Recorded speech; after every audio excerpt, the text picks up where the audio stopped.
I'm Beth Ann. What's up? I'm Ayla. This is Let's Talk BL, a boys love podcast. Welcome back to the podcast. It is Sunday, specifically Series Sunday. It's that day of the week where we talk about one series and one series only, chock full of spoilers. So if you have not seen this series, click away and truly go watch it right this very minute. How have you not seen this show? How have you not at least seen the clips? Are you living under a rock? Because we were talking about this the other day. We're like, what's going to be the thing, What's going to be the next one? Yeah. Yeah. So today we're talking about Bad Buddy. Oh my gosh. Oh my gosh. Yes. Oh my gosh. Today we're talking about Bad Buddy because, of course we are. Yeah. Because for the record, and I think everybody who listens to the podcast knows this, Pawat moves me. And you know what? Yeah. That feeling has only grown. So it's true. Go back, rewatch our old series Sunday back from Halloween for He's Coming to Me, which is the origin story of Pawat moves me. Yeah. And truly, after this one, which for that things series have Sundays, only strengthened. We were also strongly cosplaying, right? So normally we only match. We go we follow a theme, a general situation. Yeah. But obviously it was Halloween, so we went full costume. I went thrifting for that too. Went thrifting for this, and then today full costume. Yeah. Pawat. Pawat moves us to extremes. It's true. Okay. It's so good. As usual, we are going to start with the synopsis. Take it away. Well, first, we're going to start with the nuts and bolts, which is, it came out in 2021. Sure did. 12 episodes on YouTube. Thank you, GMMTV. Thank you, GMMTV. We stand. P-Off directed it. I just want to have a whole episode about P-Off. Yeah, can we please? Because we discovered, and we'll get into that in this episode. Yeah. He has so many of just his own tropes. I love P-Off tropes. Yeah. So good. It stars none other than Nanon Korapat Kurdpan as Pran. Yes. Pawat Chitsawandi as Pat. We sure do. Okay, synopsis. Do you want to read it? You want me to? Let's do this. Go for it. Okay. Ever since they were young, Pran and Pat's families have had a deep and raging rivalry, trying to one-up each other on everything. This also extended towards their sons, comparing their sons' achievements and merits, whether it be academic or extracurricular.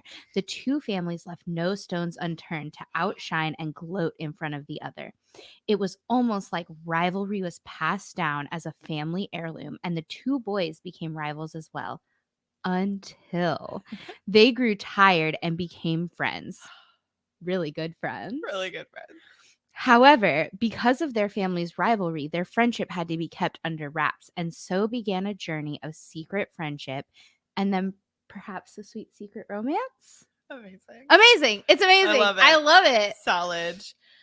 Okay, I guess we should start. Let's start with the ending. I want to start with the ending. I truly want to start with the ending because this has been the hot topic of conversation, right? Yes. This is what everyone is so concerned about. Yeah. And I want to talk about it because I feel like you and I had a different experience with it than a lot of our friends did. Not necessarily the community as a whole. I think that people were really split, which actually, when it comes to endings and I see people be split like this, I actually think that's the marker of a good BL is when it provokes this conversation and people have these very marked different experiences with it. Right. So I actually think so my opinion and my experience with it is I actually think this one's a masterpiece. I do. This is up there for me. And it's rewatchable endless amount of times. But again, people were really divided on this. Yeah. Not the whole community, but we personally know a couple of people that had a very different experience to us with this ending. So I feel because the last line of the synopsis,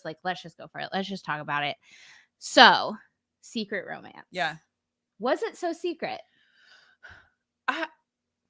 I think overall, no. Right. Because it was something, it's you just don't talk about it. See, and I think the phrase saying we just don't talk about it kind of provokes this negative connotation, especially for Western fans, because I think for me, I always try to go into it understanding that these are stories about a culture that is very different from mine. Yeah. And this is not my culture. And so there are cultural ramifications and just little cultural nuances that are different to the one that I grew up in. And so what I actually liked about it, about so I liked so much about it. First of all, I loved when they explained how they did it, because here's why. In this scene, when they're Mhm. explaining, when you see them like go walk into their houses and like tell their parents they broke up, Yeah. truly, Pran has the funniest moment in the whole show, hands down for me. Yeah, yeah, I yeah. was like, this is comedic genius. Yeah. And I mean, hats off to Nanon as like an actor, Yeah. because like, oh god, it's all done in a look, and Yeah, it's yeah. so funny. Like, I was almost in tears laughing at this when he tells his mom they broke up, and his mom is sort of like comforting him, and she's Yeah. like, it's okay, you're gonna find so many good people. Like, basically she's like, there are more fish in the Yeah, sea, yeah, right? yeah, yeah. And he does this thing where he like cracks up a little bit, Right. and then he like starts fake He crying, does the little chin waver. It's but in the solid. most dramatic way. Like, it Yeah. is the most dramatic fake crying I've ever seen, Yeah, and I yeah. love it so much, and it's so funny, and that signals to me that, like, there's mischievousness in this and Yeah. not hurt in this action. Totally. And so for me, like, that was the first indicator of like, okay, this is like like, they Yeah. feel like they're playing a prank. Totally. Well, and we forget that they're like at this moment 18-year-old boys Right. who I think would enjoy this. Like there's nothing painful to them about this. There's like yeah, it's like a mischievousness of like Right. they've accepted this for themselves, right? Because in the middle of Yeah, the yeah. season where they're having to be secret among their friends, there's this moment where they're having more of a struggle in that because they're like, I want to be honest with myself, and in turn being honest with my peers is kind of more pressure. And I feel that because if I'm not honest with my friends, it's more important to me than if I'm like telling my parents all of it. Like I don't tell my parents a lot about my life, but my friends I do. So if I Right. can't be honest with my friends, it's more important to me because my parents are of a different generation. They have different thoughts and beliefs about like how I live my life that I don't necessarily hold my standard to. And so for them, telling their friends was almost more of a pressure. Like you heard them be upset Right. more about So it. in the middle of the show, when they're hiding this relationship, it's almost like it's because Pran sees this relationship as like a secret relationship just in general Yeah. to the world. It's something that he like doesn't have faith in and doesn't trust in, right? In that Right. moment. Versus at the end, it's more about like, honestly, they just don't want the fight. Like, Yeah. they're like, listen, it's not worth the fight. It's not worth it to me to try and explain myself to Right. you.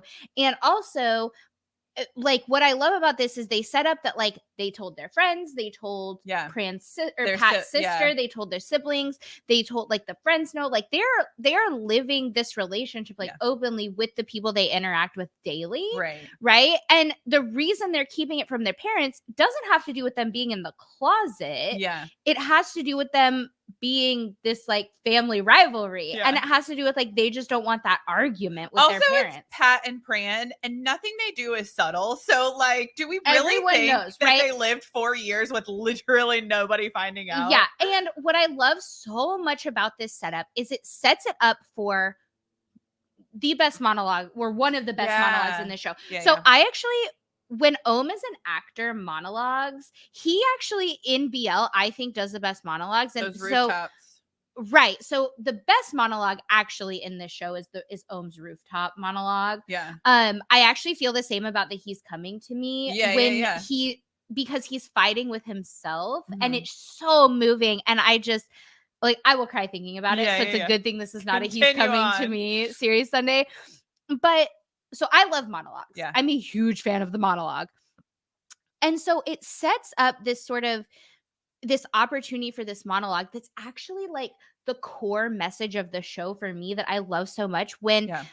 it's the ending and they're doing this sort of this like flashback to all the moments, right? And Right. the monologue goes, just like we learned from, the uncle at the beach, Tong. right? Just like we learned from Uncle Tong, we might not be able to change the world, but we can adapt to it and live our best in it, and we can be happy in it, Mhm. right? So like he's acknowledging that he has found happiness and that he is living his life happily despite any challenges in his life, right? Yeah. And then the second part of it is really what gets me. And so he says, we may not be able to change the people around us, but they can't change us either. And so Yeah. he's acknowledging that, Yeah. like, his parents may not be on board with this, specifically his mom, right? And, Pat's dad.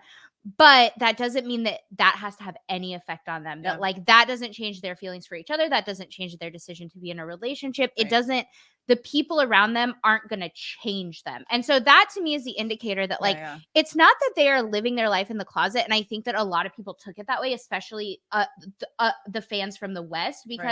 because those are our lived experiences, right? Right, right, right. And so is that, like, when you're hiding it from your parents, it's because of this other thing, right? Mhm. And so I think that a lot has to do more so with, like, your own personal experiences, which actually I think is a great thing. I think it means that Totally. we see ourselves in this drama. I think it Yeah. means that, like, and it means it's done so well that we kind Right, of, right. like, it moves us to have these very visceral feelings. And And the so and the cultural implication is something that I was very frustrated with when I started watching K-dramas and just, like, Asian entertainment in general, is that because in the West we live such an independent societal life, right. I couldn't imagine doing anything to compromise my own happiness or life just to satisfy my parents. I mean, like, I've done things in We my don't live life. in a collective society. That's not Right. what's ingrained in us Right, in the and people will West. completely abandon anything of their own thoughts and beliefs to, like, to live up to the expectations of their parents, and that's just not something that I think we really can comprehend a lot of times. Right. The collectivism of it Yeah, and all. so I think for me, that last episode, especially the last scene, showed me through their actions that, like, these boys aren't suffering. Like, they're living their best And life, again, I and don't they're think not. it's about being in the Right, closet. and they're not being secret. Like, Right. they're clearly like, and Piaf in true Piaf form gave us that reassurance because it showed that, like, the alcohol, like, Pat's dad clearly knew that alcohol was from Was from Pran, Pran. and Pran's parents clearly knew he was playing They guitar with heard Pat. them Like, upstairs, so right? Like, so those moments showed us that, like, this isn't it's an untalked about secret. Like, right. nobody's hiding, nobody's suffering. There's Well, nothing and they're that's not, like. like, trying to get them to break up. And Yeah. so actually, I think it also leads to one of the, like, most heartwarming scenes in the show, which is where you see the parents start to thaw a little bit, and Yeah. it happens without Pat and Pran even knowing, Yeah. right? So their relationship, because both of these parents clearly know these boys are in a relationship, Yeah, yeah. so their relationship and their kids' happiness with each other is starting to thaw that iciness. Right. That being said, it's very weird to me that Pat's dad is, like, still mad at Pran's mom because, like, she didn't do anything wrong. Right. But it's starting to thaw this iciness, and you see it in his actions when he puts the mail over on their side, and you Yeah. see it in her actions when she looks out the window and Right. sees it and smiles, and you see it when, yeah, Pat's dad actually drinks the alcohol that Pran brought back, Yeah, yeah. and you see it when when Pran's mom, like, smiles because she hears them, like, having fun Yeah. upstairs. And it's like Yeah. her son's happiness makes her happy Yeah. regardless of who it's with. And so the fact that their relationship is so And powerful didn't enough to she thaw things, wasn't I the think is really sweet. implication that she gave him the guitar back because Right. she made his bed and put Yeah. the guitar And on put the the bed? guitar. And I just thought that was because the dad kept being like, "I have no clue where that guitar is." So it's like another just, like, subtle hint that, like, everything's okay. You just don't talk about it. I just think it's really nice that their relationship Yeah. is so pure and sweet and moving Yeah. that it's thawing this iciness between people who have been fighting for decades, right? Yeah, And yeah, so, like, yeah. I think that's really sweet that it's like love can heal and thaw Yeah. anything. Without you having to be in someone's face. And I think that's, again, a very Western idea that, like, you have to yell it at them to change their mind and to get them to do what you want. But sometimes it just does take subtle moments of you just, like, being honest with yourself and recognizing that someone else has a different process and is going through a different thing, and you just have to, like, sit back and show them that, like, you can just, like, love this other person. And so I just thought the ending was very satisfying. I liked I it. was I totally did like satisfied. it, but at the same time, I can understand how some people wouldn't, Yeah. how they would have this, like, visceral reaction to it because of their own lived experiences. But that being said, I think I think that's what makes it great, is Yeah. that if you can see yourself so much in it that you're having this Right. visceral experience, it means Piaf did a great job. It Yeah. means the actors did a great job, right? It means everyone who worked on it did an amazing job. So Okay, let's go back to the let's beginning. talk about the whole show now. Let's talk about Let's the talk whole about show. the whole show now. So I love that it starts off, especially after talking to Omen Nanon about the show, the fight scenes. Like, and if you watch the behind the scenes, now. like when the behind the So scenes, where, shout like, out if for some reason you're here watching this and you haven't seen that interview, Yeah. we'll put a card here, I guess, if you're watching on YouTube. Go watch / listen to that episode. It did really enlighten us, and there's Easter eggs in that interview too. That, like, Yes. after So we watched episode 11, we're like, wait a second, right. So we recorded that like 2 days before episode 11 aired. Right. And yeah, Nanon definitely gave us some spoilers that we didn't know were spoilers until we watched the episode. And then in episode 12, their little game that they're playing, we like totally played that to game throw that accidentally. And then we also make mention of like the shirt situation. And Nanon has a very visceral reaction. Nanon has I'm sorry, I'm trying, you guys. Truly, I swear. Has a very visceral reaction to that. And it's funny now watching back because it's like, oh, he knew. It's like how he teased us all with this whole 3 ending lie. Oh, yeah. Right? It's just all very funny. Okay, so the friends at the beginning, I love this group of friends because they're all such strong characters. You love this group of friends? You love all of them? I do. You do? I think I love them in the story. Like, they all play a very significant role. I don't love them as, like, I don't love Y. I was gonna say, I'll be very honest. Like, I would still physically fight Y. I still don't care for Y because he has weird tactics in, like, doing things. Are we gonna talk about Y? Yeah, when we get to side characters. But, like, the way that this starts out, which, go watch both trailers, because the fact that there are 2 trailers and the first trailer is literally nothing to do with the second trailer or the actual show. Yeah. It's just about two groups of friends who are fighting, and then 2 boys who are, like, fighting, who it's implied that they're gonna date, that they're kissing. Yeah. And so that's so funny. So rewatching, of course, like, I started rewatching before the final episode just to refresh, because when you watch week by week, you forget stuff. what happened at which the is why beginning. I don't watch live. I binge. Bad Buddy got me. What the last one that got me was Don't Say No, that I started watching because live. too many people are talking about it, and when something you forget pain, right? Yeah. Like, this is why people get multiple tattoos. This is why people have multiple children. Is because you forget pain. And so every time I forget the pain that binging or that watching live week to week brings me. So I don't know. But there's no way you couldn't have watched this live and, like, not be spoiled. Like, you would have known the whole taking season. bets on which one is the next one to cause me this pain. That you're gonna like, watch when am I gonna forget the pain? I'm gonna force you to watch Love Stage with me. That's fine. That's okay. And so going back, like, I love that we know that the parents are dissatisfied, but the focus is on the friends, because that's the first half of the show is like really them and their friendship and why they can't be friends, because now it's evolved into like the engineers and the architecture students. And there are just some like really fun moments leading up to them getting together that just make this show more interesting. And of course the friends just add to that, because like the chaos and just the dynamics between like Pran and Y and Pat and Korn are they're just like fun outside of the Pat and Pran of it all. See, honestly, even with Pran and Y outside of the Pat and Pran of it all, I still don't like Y.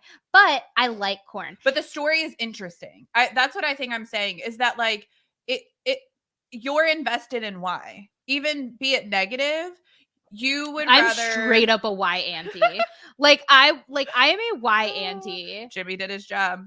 Listen, yes, Dr. Jimmy is wonderful. This has nothing to do with Jimmy. This has nothing to do with Jimmy. No, totally. And again, it's the same thing about like if you had this visceral reaction to the ending, it means Piaf did his job. Same thing with Jimmy. Because I hate Y so much, like Jimmy's incredibly talented. That's not what I'm saying. It has nothing to do with Jimmy. It has to do with Y and his personality. And we actually ran a poll when like the show was live on our social media that like who's the worst friend, Korn or Y? Because Korn admittedly is not great either. Like, Korn is very quick Right. to anger, Right. but my argument for Korn being like the least of the two evils was that he also is very quick to calm. Yeah. As soon as Pat would be like, you need to calm down, Yeah, like yeah. he would. Yeah. And he very much, and you see this in Ohm's answer when we ask them in that interview, who Yeah. would they rather be friends with? Right. Ohm has a great answer to this. And like, truly, when we were talking to him about that, like my Drake simp like slipped out because I was like, oh my God, yes, like the eyebrows, I'm here for it. But like what Ohm said was absolutely true, is that like Yeah. he's always the first to Korn is always the first to defend his friends. He is always there for his friends whenever they need Yeah. him. He also like had some exposition about how Korn would like buy you some food, Yeah. which But you was know very funny. what I now realize is the difference between the two friendships is that Pat is always pretty honest and is like pretty upfront and transparent with his friends, whereas Pran has a little more difficulty being honest and truthful. And so that's what Nenon was telling us, that like that Pran felt guilty for not being honest with his friends. Right, he couldn't be mad at Y after everything that Right. went down because Right. he also played a part in the Yeah. problem. That being said, there's a lot of Y reasons sucks. I don't like Y. And I think Korn redeems himself like pretty quickly. He's very quick He to also be on didn't board. do anything horrible that like No, Y did. he's very quick to be on board Right. with, you know, when it all comes out and be helpful and be, you know. Right. But the thing about Y, so I have a few problems with Y. So like my first problem with Y is the way that he emotionally manipulates Pran, particularly in terms of that, like the homework assignment with the play and everything. And Pran is like, I can't help you. Yeah. And why? And there's some emotional manipulation there. Like that's not a healthy friend relationship. Right. There's also a lot of like almost ownership that he feels over Pran, which I think is not healthy. And I will say that the other friend group was really mean to Y specifically. So like I can get his saltiness. Well, but that's like, not in what the bar that's not where what my where they're like problem is. bullying That's him. that's not my problem with Y. My problem is the ownership that he feels over Pran. Yeah. Because like no matter how close you are to somebody else, even if you're in a relationship with somebody else, Right. you don't own them. Because we thought at the beginning that Y had a crush on Right. Pran. It was this like these That was feelings of the ownership were implication. so extreme that we were Yeah. like, oh, he must be in love with him. Yeah. Right? Because it Which was is- that extreme, which is isn't- still not healthy. Yeah, which isn't good Still that we not like thought that. healthy. We're like, oh, maybe he had some Maybe past, it's but a like, crush. No. And so speaking of crushes, here's the other problem I have with Y. Yeah. Oh boy. So, Pa. Yeah. First of all, like ink Pa for life. Yeah. First of all. Milk and Love. I mean, first of all, just love for life. Like I have a crush on love. Yeah. Like, right? Like they're magical. But when he decides he has a crush on Pa, Mhm. the moment, like go back and watch it, I'm telling you, she bumps into him in the hallway, right? Because she's rushing to get Pat the xylophone sticks Love it. for the audition. Like you do. And she's rushing and she bumps into him and he turns around and he's fully ready to scream at her until he sees she's pretty. But and Ayla, that's not an appropriate response. Y is just going through something. No, that is, he's not going He's through just a something bad at that person. point. He's just being a dick. Yeah. Like fully. truly, you don't get to yell at somebody unless you think they're pretty. Like that's not appropriate behavior. Yeah. And so I have a lot of problems with that. I also have like one thing I do appreciate about Y, the only thing I probably appreciate about Y is when it becomes glaringly obvious that Pa is into ink. Yeah. He backs off immediately. He's like, yeah, okay, I see what's happening here. And he's okay, I'm done. And then at the end, he's had some character development, which we didn't get to see in real time. We just know that him and Korn are friends now. They opened a bar together. Right. He gets some character development, but I also don't love, and you actually told me, like, you actually brought me out of this where I was like, he outed them. Oh, yeah. Right on the stage. And you were like, no, he didn't out their sexuality. He outed their relationship. Because they've already had the conversation at the dinner table about, like, it's okay if he's a guy. Like, we don't really care if, like, who hits on you. But, I mean, at the same time, that was a private conversation between friends and siblings. So it's, like, a little bit different. But him outing their relationship out of anger. We already know that, like, they don't care if he's gay. Because at the whatever. table when they got the food and he left the note, Okay, you right, know? but it's still like a private conversation among friends versus like dropping that curtain in front of like everyone in school. No. But what I'm saying is like we already know the friends are okay. Right, but again, he still is technically outing their sexuality because that was a private conversation among friends versus something that he publicly revealed in front of like a bunch of their like peers, right, who aren't in the friend group. But that being said, I still have a problem with him outing the relationship because he did it out of anger. Yeah. Instead of talking to his friend, instead of finding a different way, he got mad and he did something hurtful. He's very and impulsive. He caused a problem, right? And so like I don't like that behavior. I just don't like that behavior in a person, and I just don't like why. He's and then he like redeems himself by making sure that in true Piaf fashion by making sure that Pat doesn't go to jail for a gun that isn't his that he got shot by. Gets shot. I know. Okay, we can move on from why because let's talk about Pat getting shot. I know. We talked about this and like going into the last episode because I was like, oh yeah, we rewatched this and I think I said something and I was like, when he got shot and you were like, oh yeah. That's what's crazy about the show is so much happens and you're focused on so many other things that I truly at the finale I forgot that Pat got shot. 100%. I didn't remember until somebody posted on Twitter that like one of the photos on the board, Pat was wearing the shirt that he gets shot in. Yeah, casual. And I was like, the fact that this show has so much like layered into it that that you can forget he got shot. Love it. Is ridiculous. And this is a Piaf trope. We truly need to have a Piaf episode. I'm calling it now. We're replacing one of the episodes this season with Piaf. Like that's it. 100%. Because the Tale of 1,000 Stars and Bad Buddy parallels are like blinding. Wild. Replace a flute with a xylophone. Also, Tale of 1,000 Stars and Dark Blue Kiss parallels are astounding. Here's the thing. Piaf has his own tropes. Like, not BL tropes. These are Piaf tropes. Yeah. But, I mean, it's so Piaf to have something so dramatic. And then, like, we forgive why really quickly in that moment that it's like, okay, well, he made sure he didn't go to jail. Like, sorry, I think that's just basic human decency to be like, well, I know, like, that wasn't his gun. Like, maybe I should turn this evidence into the police instead of maliciously making him go to jail, right? Like, I don't see that as a true redemption arc, to be honest with you. And I don't like him.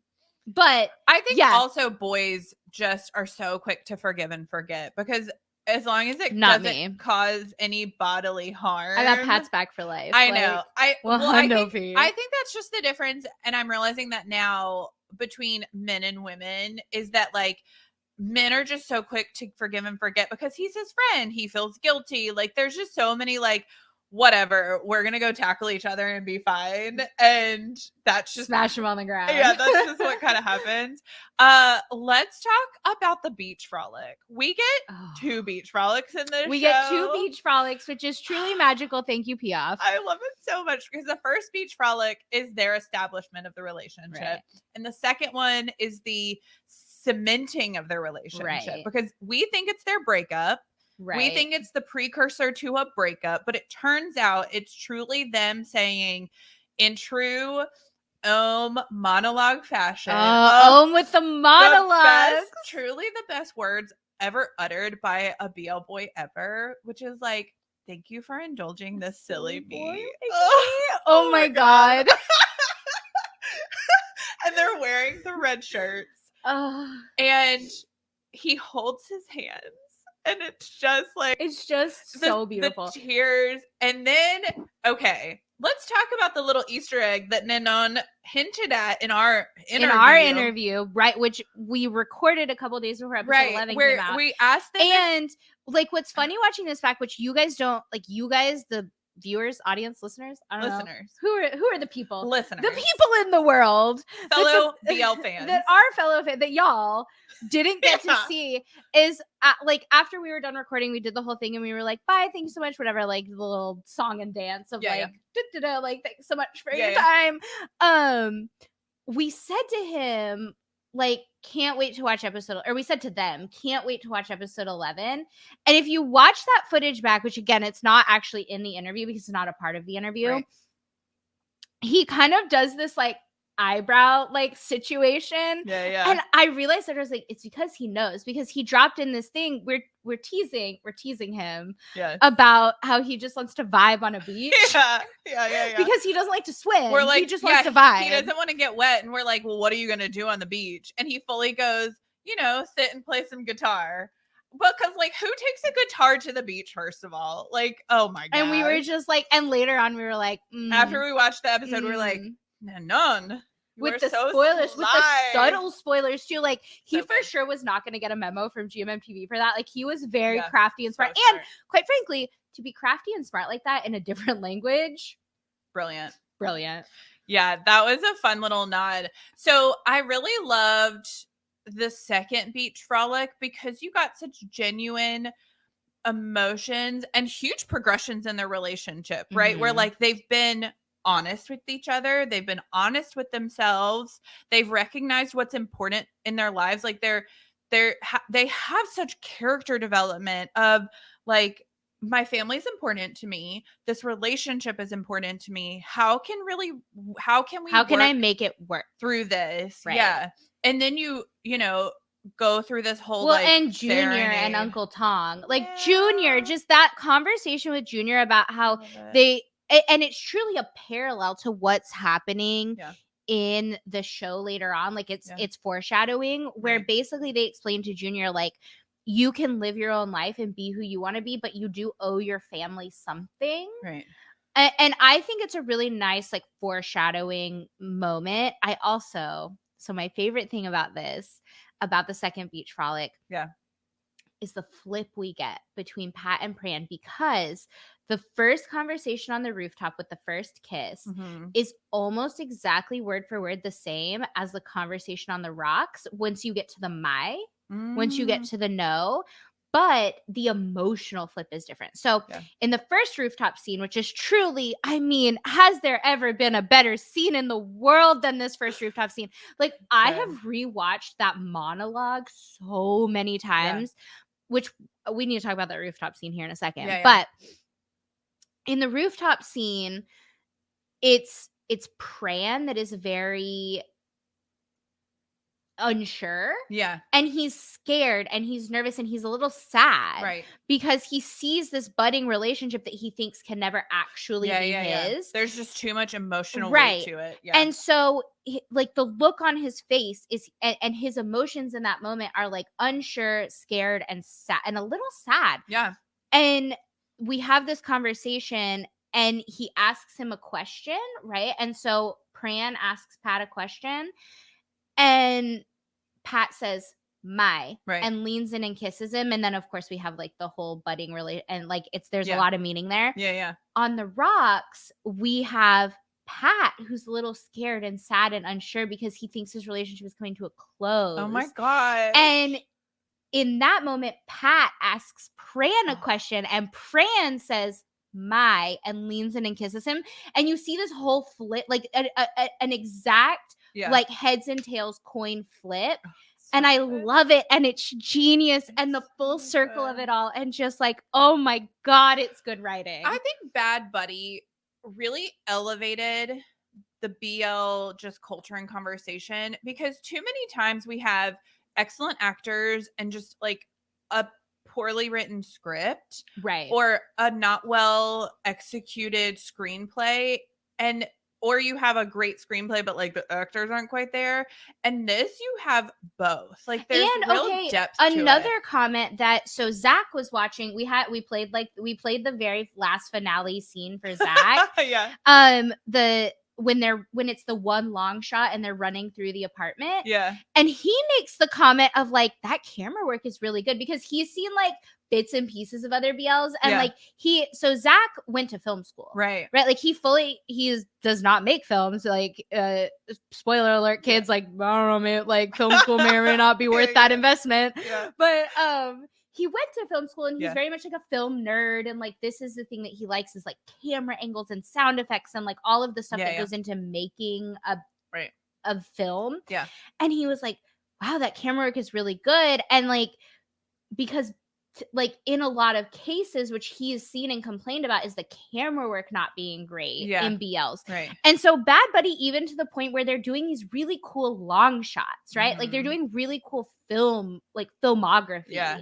Which is like in a very different way, akin to the way that I Told Sunset About Yeah. You raised the game. Like it And raised the bar. There were quite a few parallels that I saw even other people talking about for It's a and I Promised You the Moon to Bad Buddy. Because again, when something elevates the culture of something, you know what it should be. Right. And that's, I think, what Bad Buddy gave us. It gave us what it should be. Yeah. And that, I think, is just like, it's nice for fans because you're starting to recognize that like fans want more than just right. two boys It's not kissing. just kissing. Totally. And so yeah, that second beach frolic, everything about it. Of course, like we have to talk about the sex scene, implied sex scene. Well, okay. Because you talked about up to that. You talked about the kiss, up to kiss. I did. And so, okay, so let's talk about the rooftop scene because that involves a kiss. Right. The first kiss. And for me, I couldn't rewatch that at all. So I rewatched it a million times. So emotional. The first time I watched it, like I just sat there and was like, an emotional shock of like what I just experienced, because the emotion that Pran feels in that moment like overwhelmed me, because Pat is just joyful. He's like, I got to kiss the boy that I realized that I like. This is a flip if you think about the rock scene. Totally. Which is great. I mean, it's God, I'm so impressed. Good. And so the emotion that Pran feels, like I personally have been there. So again, it speaks to a show that like you really can identify with, and like there's so many different parts of this that like people have experienced in their own life and you can see yourself in. And so like, yeah, the emotion of that, I can't. So it, for the same reason that I rewatched the rooftop scene in He's Coming to Me a lot. Yeah. Particularly the rooftop scene where Ohm's character is essentially having a fight with himself, right? He's screaming into the abyss because he's fighting with a ghost, which like sounds silly, but just watch the show. And spoiler alert. There's so much. I mean, it takes such skill to convey that kind of emotion when he's literally fighting with himself. And what's so beautiful about that scene is that like, I have been there in a relationship, and I think a lot of people have been there in a relationship where the other person is not a ghost and they're physically standing in front of you and it feels like you're fighting with yourself. Yeah. And so for him to be able to pull that off, like it's like, I truly might cry thinking about it right now. I'm having a really hard time not crying thinking about it, because it's such a powerful scene. And I think that's what I like so much about watching Ohm act, is that I don't see Ohm. Yeah. I see those characters, and truly like his acting makes me feel something. Yeah. And like that is such a talent, and it's so amazing to me. And I feel the same way about Pat in this rooftop scene, right, where when he monologues, and one of my favorite lines in the whole show is when he says, when he goes through the whole thing and he's basically says, "You were gone." He says, "When you were gone, I was so happy because I didn't have to check your GPA and I didn't have to make sure, I didn't have to think about all of these things."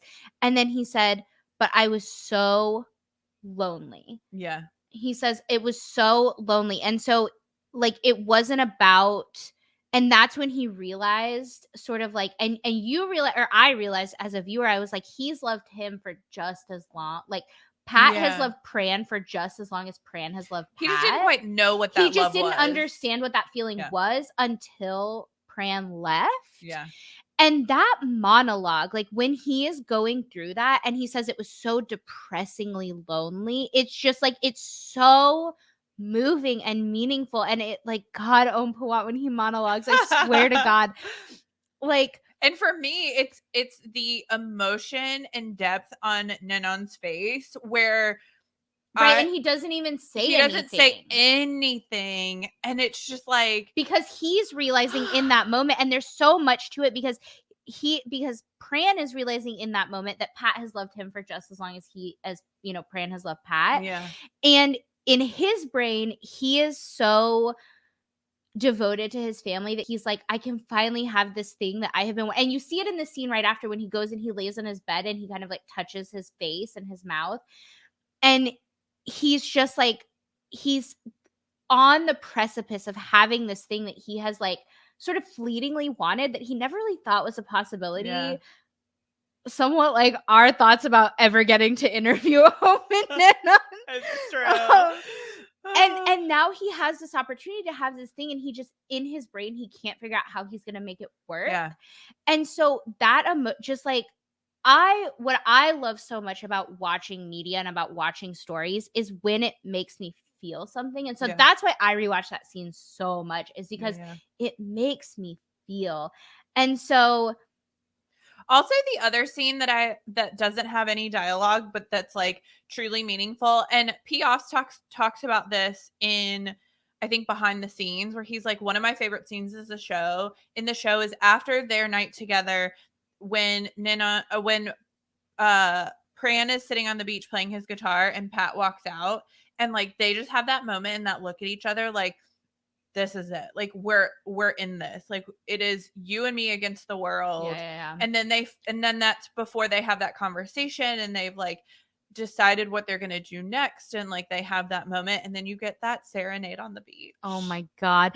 And okay, so I have such a crazy roller coaster relationship with this song, with our song, because I watched episode 11 and I was devastated. Yeah. Like truly in my heart of hearts, like crying, crying myself to sleep about this, devastated. And to the point where like you even, like we had to record and we were cleaning up, and like we just play music while we're cleaning up. Yeah. And our song came on because it had just been released. And I literally just stopped and started crying. And you literally looked at me and you were like, Ayla, we have to record. Yeah. Like, I need you to get it together. But truly, like, I could not hear that song and not cry, because the lyrics of that song, like, I highly recommend, if you haven't watched the music video with the translated lyrics turn it on, because the lyrics are genius. Like, hats off to this songwriter, which, by the way, we did a little bit of research. Yeah. And I mean, we love some research. And this girl wrote all the songs in Bad Buddy, like, so it's the same songwriter, but she also wrote all the songs in Together, which made so much sense after I learned that. Yeah. I was like, I hear it. And fun fact, wrote Missing Baby, Gulf and War. Would it be a Let's Talk BL episode if I wasn't on my war agenda? Like, would it be? No. Would it be? Unimportant. So, continue. I like truly would hear this song and start crying because I was so just sad. And so what about now? Now that you know that they're happily ever after. And now it's so hard to read. And again, this is how you know this show moves me. And like Piaf did such a good job of it. Is where like I hear it and the first thought in my brain is like, oh my God, I'm so sad. And then I remember that like it actually wasn't an ending song. It was a beginning song. Yeah. And then I'm like happy. And then I'm crying, not because I'm sad. I'm crying because I'm happy, and I just cry a lot. And so it's just good. Like, which is why you and Pran would vibe. We would vibe so hard, and y'all. Pat and I are gonna go party. Y'all can have a party. Which, by the way, we actually got a question of like, who would William be friends with? So our friend William, if you are new to Let's Talk BL, welcome, hello. Yeah. Our friend William translates for us, and he is our friend, goes way back. Actually, you can watch an episode with just William. Yeah. Like we interviewed just William about like cultural things and learning language and stuff like that. Yeah. Again, I'll put a card if you're watching on YouTube. But like our friend William, we had a conversation with him because anytime he translates for us, and he's very sweet, like he offers, and he's very good friend. Yeah. We always will sometimes have to explain intricacies of the interview to him. Context. We forget context is important. Sometimes, like, if you watch our interview with John first, you will see a part where we forgot to explain some context to him, and he is so lost. So now we try really hard to explain the context to him. Right. And so we actually ask him, we're like, hey, did you watch this? How far in are you? Like, what do you not know that you need to know so that all of this stuff will make sense to you as a translator? Yeah. And we actually happen to know that he only watched to like halfway through episode 4. Yeah. So he didn't even get to the rooftop scene in 5 at the time that we had recorded. Right. He had only watched episode 4. He was at like 2 of 4 on episode 5. Right. And so he actually didn't know all the intricacies with the friends. Yeah. So we asked him. So we asked him later Yeah. on because we got a question in the comments of who would William Yeah. rather be friends with, and he said Pat. Nice. So me and Pran are gonna go like study together, and y'all can go have a party. It's fine, like whatever. Yeah. Me and Pran will be like designing buildings and just like changing the world in general. It's fine. Oh my gosh. But yeah, so yeah, just the overall plot line of this show literally gave you anything and everything that you could imagine. Can I also say, again, it wouldn't be a Let's Talk BL episode if I didn't bring up Alfred for no reason. Love Singapore. I love the Singapore shout out. I love that we're going to Singapore. I like to believe that like Pran ran into David and Alfred. Shout out Summer Days. Amazing.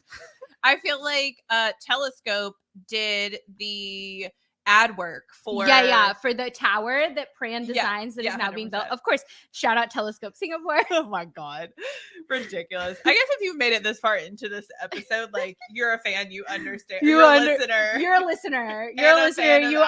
You understand. Amazing. Me and Alfred. Okay, let's talk a little bit about Pa and Ink.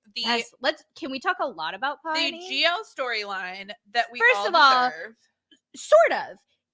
Like we all deserve to get this storyline, but we also deserved way more of it. And like I personally feel robbed. We're baby steps. Like here's the shout thing. out Piaf though. Another Piaf trope / Easter egg is Piaf was a very early adopter of the like let's take a nod to GLs and to lesbian relationships because Dark Blue Kiss, DBK. Yes. We also have some conversation about lesbian relationships. Kitty is like, I might want to kiss girls. So like hats off Piaf. I feel like we're slowly because DBK was a while ago. So like Piaf has graduated. GMMTV gets into GLs. I can't imagine it, and I demand it actually. Amazing. I demand it actually. I mean, they have so in Friend Zone season 2, which I am telling you is the more superior Friend Zone. The actress who plays the girl in Tale of a Thousand Stars, like that beginning, she's in a relationship with a girl in that show.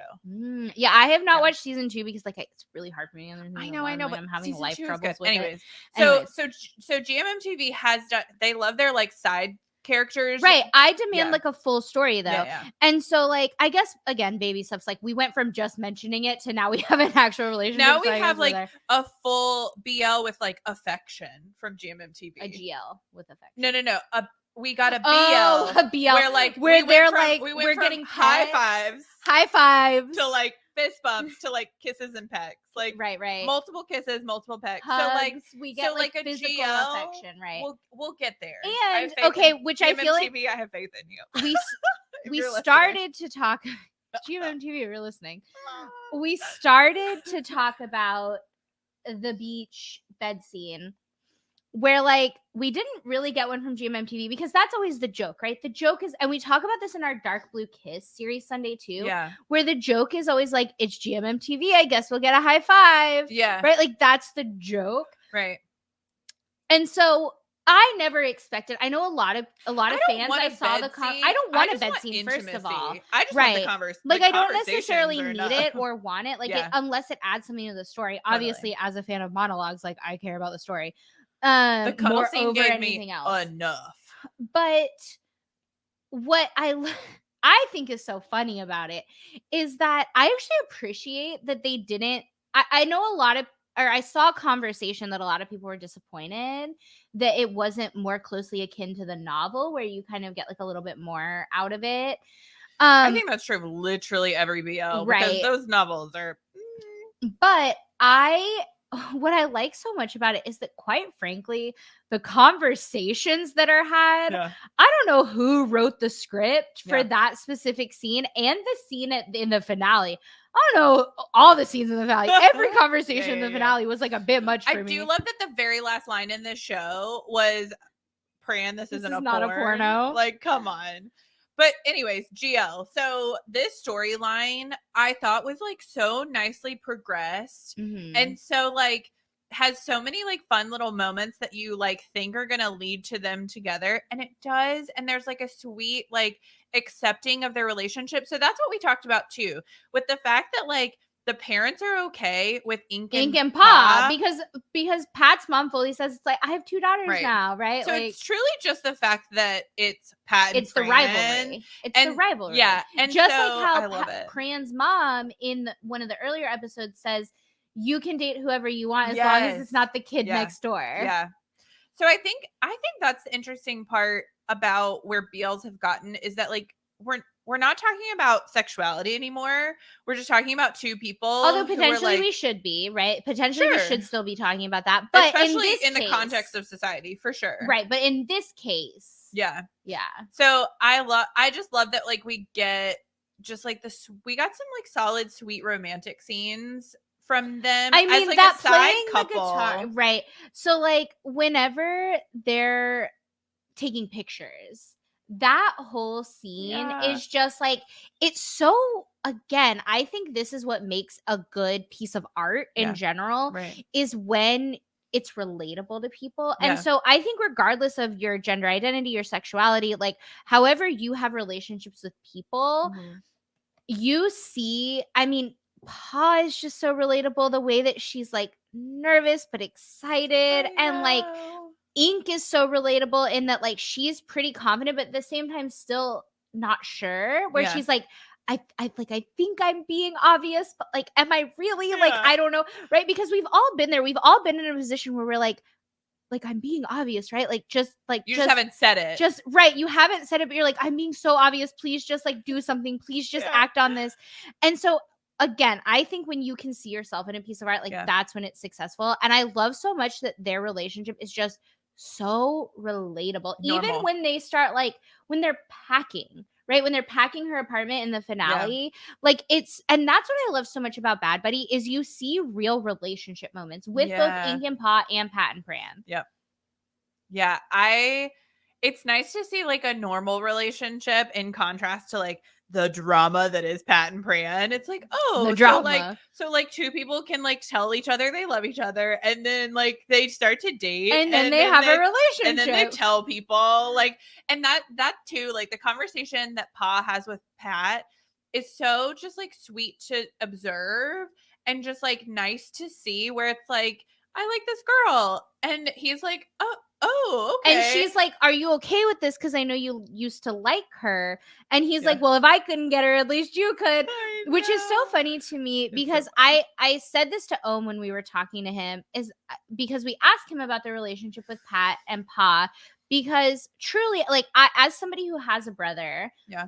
and you've met my brother, and like Yes. you've kind of seen our relationship. Yeah. As somebody who has a brother, I feel like BLs oftentimes mess up sibling relationships for some reason. Right.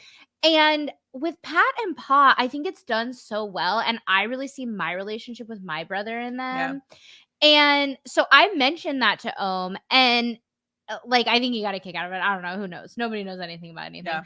But like that conversation when he's like, well, if I couldn't get her, at least you could, like, that is, I love that conversation because that's exactly something my brother would say to me. Yeah. Right? Like, So good. Speaking of family, we've touched on it a little bit, but the parents in the show, uh, so like, I how mean, how I'm also a Pat's dad auntie. how Like, I'm a Pat Y auntie and I'm a Yeah. Pat's dad auntie. I think I hate Pat's dad way more than I hate Y. Oh, me too. I for sure hate Pat's dad way more He than had Y. zero redemption. Zero redemption. He's literally the worst human Also- because he's angry at nothing, Right. but like He fully did ruined a everything person's life. bad. He did everything bad. He ruined He multiple is the people's villain. lives. Yeah. He ruined multiple people's lives. Also, he lied to his whole family. He lied to his whole family The about what was only- going on. The only good thing about Pat's dad is Ink and Pat.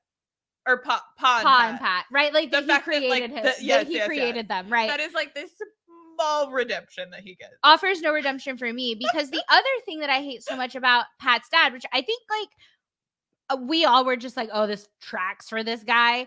Like, lest we not forget, he pushes Pran on the ground. Oh my gosh, he does. He physically assaults Pran, who is the sweetest boy in the world and who Okay. is just standing up for his boyfriend. We talked about not burning GMMTV down, but I think we might have to for Pat's dad. No, I don't have to burn down GMMTV. Like, I'm gonna go to his house. I don't even know that actor's name. Like, I'm gonna go to his house and burn his house down. He's Like, literally the I worst. hate him. He's terrible. He has no redemption. There are no redeeming qualities Yeah. about him. Even when he like accepts his son's relationship. Yeah. Here's the thing. Here's the other thing. He does it begrudgingly. 100%. Right? She's like, just leave The mom's the mom great. is like, the mom is like, just leave it to the next generation. Yeah. And he's like, oh, I guess stop talking to me about it. Right. Which is terrible, especially when you see it in contrast to Pran's mom, who Yeah. like with her, you see her smile, right? Like Yeah. she takes joy in her son's happiness. Yeah. Versus Pat's dad is like, oh, I guess we just don't have to talk about it. He's just the worst. He's the worst. He's the earth's worst. And what's crazy about the parents, though, is that until the reveal, which by the way, can I just say, I want to brag about this for a little bit. I actually predicted the reveal. I actually knew it was going to happen. Remember, I predicted the Which scholarship reveal? thing. Oh, you did. And you were very impressed with me when I predicted wild. it. Like, how in the world can you guess that? I literally said it, and then like 5 minutes later, it was revealed. I was like, I bet this is what happened. And then and I was like, I was just watching another show where there was like a scholarship thing. basically, GMMTV hire me. Wild. Like I could write shows. Oh. No, actually, my friend Letty could write a show. My friend Letty does write shows. Yeah, like yeah. GMMTV hire Letty. Yes, like that's 100%. the true answer. But no, yeah, like that was wild. what's great about this is that as a viewer, at least I fully hated Pran's mom. I was like, she's Right, the worst. 'cause I I was like, forgot- she's the worst one. I forgot that whole like spy moment where Pat and Pran are like doing their like little. They're scheming. Yeah, I totally. Oh my god, this show has so much. They're This scheming. series Sunday might last forever. Like, there's so much. But what's crazy about it is you hate her so much up until that Yeah. reveal. And it's almost as jaw-dropping as like anything else in the show. Yeah. Right? It's such a good reveal. And in that moment, again, this is how you know that these actors do an amazing job. It's how Yeah. you know that the screenwriter did an amazing job. It's how you know that Piaf is the king of kings. Yeah. Because in that moment, you immediately, as a viewer, switch and you're like, no, Pat's dad is dead to me. I understand like her issue. Because And we're on her side and I would die for her. Like, I would die for her. Going into that beach scene, we needed to take sympathy with his mom because then Pran chooses his mom. Like, he has to go back for to her choose mom. his family, right? And so we had to like her, or else it made no sense for Pran to be so loyal to her. Yeah. Yeah, that was wild. This show just has so much. There are not enough minutes in the day to talk about this show. We watched the finale. It's been over an hour now. We watched the finale, then we rewatched the finale. And then we rewatched the finale. Yeah, this will be a rewatch because it's just, in fact, I was watching this show at a friend's house and they were like, they came home from work for lunch and they were like, oh, this show, I know this show because I'd like watched it, and they were like, oh, I'm so distracted because it's such a good show. It's a great show. So this has been Series Sunday. Yeah, we have merch, guys. If you want to support our little podcast, we just buy our merch. We're gonna add some new pieces based on like listener suggestions, which thank you guys for having that feedback. Thank you guys for listening. For hello if you're new. Yeah. Thank you for hanging out with us. I guess we can add a disclaimer, which we added in season 1, but now it's like a whole thing and it's season 2 and there are so many more of you. Is that like we are fans. We are just fans. Like you guys, we are not more cool. We are not more special. we are fans who want to talk about BL, and that's why we started this. And part of the reason we started this podcast is we wanted BL friends because we only had each other. Yeah. And we wanted more people to talk about this with. And so DM us, email us, talk at letstalkbl.com. Like we genuinely want to talk to people. We have so many friends now, which is like the coolest thing. We have a Discord. We're part of a Discord. We're part of a Discord. It's Discord, not our y'all. Discord server. It's Huge a shout lot out of to work. huge shout out to the people that truly run the server, which like, you know, I'm part of, but like mostly Celestial Gear Garden. You can find it in our link tree if you want to join. So stuff. Hello, thanks for hanging out with us, thanks for talking to us. But if you feel like you want to support us, we do have merch, shop.letstalkbl.com. Also just like hang out with us and talk to us because like wink wink hint hint, if we happen to know that you really love an actor and then we just like somehow magically pull off an interview with that Yeah. actor, as some people know, we might DM you and be like, "Hey, we're interviewing this actor. Do you want to sit in?" Yeah. So we will never like charge for our content or do anything like that Yeah. because like we are fans. We are just like you. So Yeah, thank yeah. you for being here with us. This is like a weird thing to think about, but yeah. Yeah. Let's talk BL Amazing. Okay. together This with has you. been Let's Talk BL. Don't forget to like, subscribe, and follow all things Let's Talk BL at Let's Talk BL. See you next time.